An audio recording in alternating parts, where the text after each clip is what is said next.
इसलिए ध्यान रखना, अगर आप अयोध्या जाते हैं तो राम मंदिर अगर घूमना है तो स्टेशन से लगभग 1 किलोमीटर दूर पड़ेगा। अगर पैदल जाना तो पैदल जा सकते हैं, वरना किसी से बोलेंगे तो उनसे पहले बोल देना भाई कितने रुपए लोग हैं। 10 से 20 रुपये लगेंगे, आपको वहाँ छोड़ देगा वो।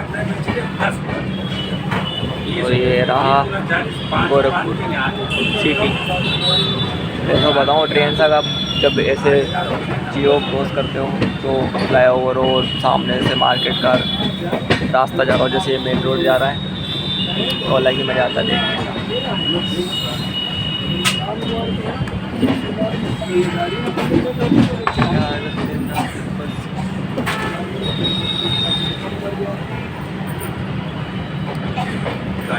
अभी इधर से ही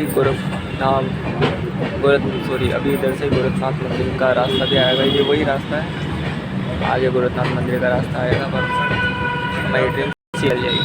तो इधर देखिए, इधर भी काम चलता ही रहता है।